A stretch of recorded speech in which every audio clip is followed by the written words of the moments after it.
다음 소식은요. 무려 61년 전 자신을 성폭행하려던 남성의 혀를 깨물었다가 유죄 판정을 받았던 최말자 씨. 재심 선고가 오늘 있었는데 과거 영상 한번 보도록 하겠습니다. 지금이라도 잘못을 인정하니까 대한민국 정의는 살아있다. 그렇게 생각하고 있습니다.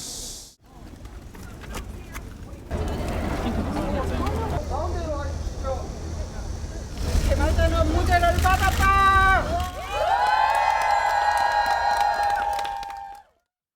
오늘 선고 결과부터 볼까요? 예. 네, 성폭행을 시도한 남성의 혀를 깨물어서 상해를 입힌 혐의로 징역형의 집행유예가 확정이 됐던 최말자 씨에 대한 재심 공판이 오늘 열렸습니다. 부산지법은 최말자 씨에게 무죄를 선고를 했는데요. 64년도에 해당 사건이 발생한 지 무려 61년 만의 일입니다. 법원은 최 씨의 행위는 정당방위였다라고 판결을 했는데요. 예. 영상으로도 보셨지만 무죄를 선고받은 최 씨는 굉장히 기뻐하는 모습을 볼 수가 그렇겠죠. 있었습니다. 네, 양재민 변호사님, 법정에서 검찰이 피고인에게 고개를 숙이는 일 흔치 않죠.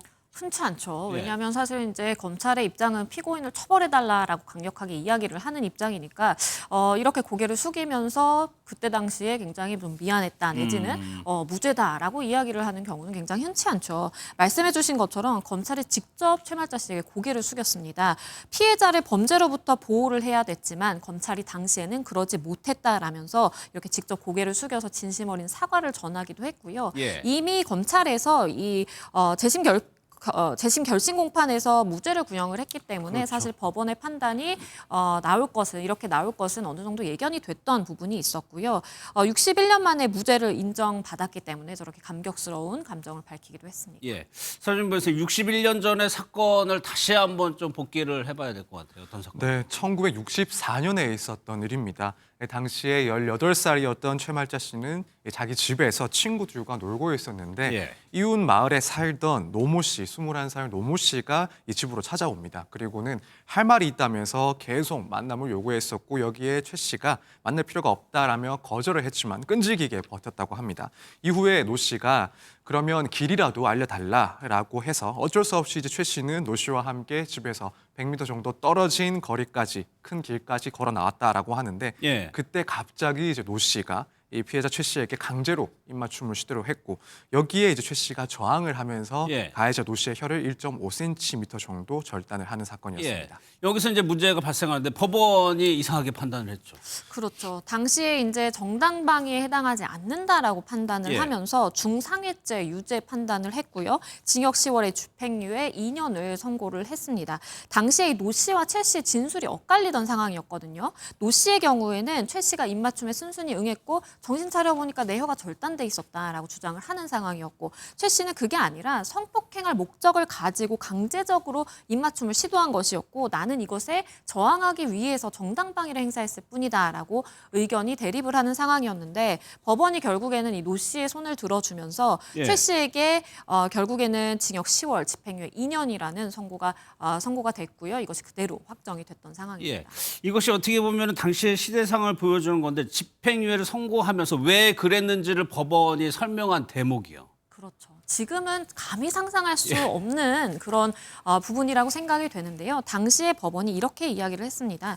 노 씨가 최 씨를 덮친 데에는 최 씨가 원인을 제공한 부분도 있다라고 이야기를 하면서 심지어 남자로 하여금 입맞춤을 하려는 충동을 일으키게 한 도의적인 책임이 있다라고 판결문에 설시를 한 겁니다. 그렇기 때문에 이 부분은 지금의 우리의 정서라든지 아니면 성범죄를 바라보는 그러한 사회적인 시각과는 굉장히 좀 차이가 있어 보이고요. 그렇기 때문에 검찰도 이제 와서 재심 결심 공판에서도 고개를 숙여서 사과를 예. 한 것으로 보입니다. 성폭력을 당했는데 키스하려는 충동을 일으키게 한 책임도 있다라고 죄를 물은 거예요. 그런데 더 여기서 구형도 조금 이상했어요? 네, 구형 그리고 판결 결과 역시도 문제가 컸습니다. 예. 왜냐하면 이제 피해자라고 할 수 있는 최 씨가 이 징역 10개월에 집행유예 2년을 선고를 받았는데 가해자라고 해야 할 그 노 씨가 징역 6개월에 집행유예 2년을 선고받았습니다. 그러니까 가해자가 오히려 4개월을 더 적게 선고를 받았던 거죠. 예. 일단 그 이유를 따져보면 결국 이제 이 가해자 노 씨에게 적용된 혐의 중에서 이 강간 미수 혐의는 빠졌기 때문에 예. 그리고 뭐 특수줄거 침입 혐의 그리고 특수협박 혐의만 적용이 됐기 때문에 이렇게 오히려 가해자가 더 적은 형을 선고받는 그런 문제가 있었습니다. 그러면 왜 강간미수 혐의는 적용되지 않았던 거죠? 일단 법원에서는 당시에 뭐 입맞춤에 대해서는 상호 합의 간에 이루어진 행위다 이렇게 수사기관 그리고 법원에서는 바라봤습니다. 예. 그래서 이제 집에 무단으로 침입을 했다 그리고 협박을 했다라는 혐의에 대해서만 판결을 받은 거죠. 근데 더욱 근본적인 이유를 생각을 해보면 결국에는 당시의 사회적인 분위기라든가 혹은 수사기관 사법부의 그런 분위기 또 이런 성범죄에 대한 인식 자체가 지금과는 상당히 좀 차이가 있었기 때문에 그리고 문제가 있었기 때문에 이런 결과가 발생했다라고 보여집니다.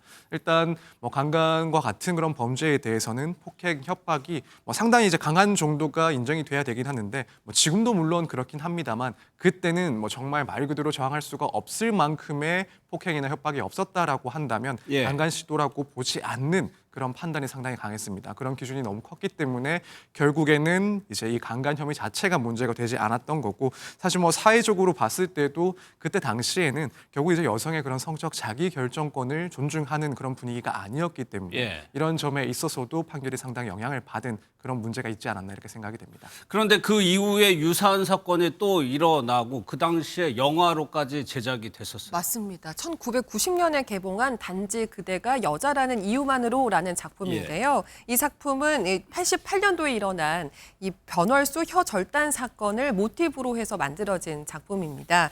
이 사건 역시 피해자 여성이 이 자신을 성폭행하려던 남성의 혀를 절단을 하고 그 이후에 자신의 무죄를 입증하기 위해서 고군분투했던 사건이었는데요. 예. 앞서서 최말자 씨 사건이 공론화가 되면서 세관의 관심을 이 사건도 끌게 되면서 영화까지 제작될 수 있었고 이를 계기로 여성 인권에 대해서 문제 제기가 대중문화를 통해서도 이루어질 수 있는 계기가 됐다라는 평가가 나왔습니다.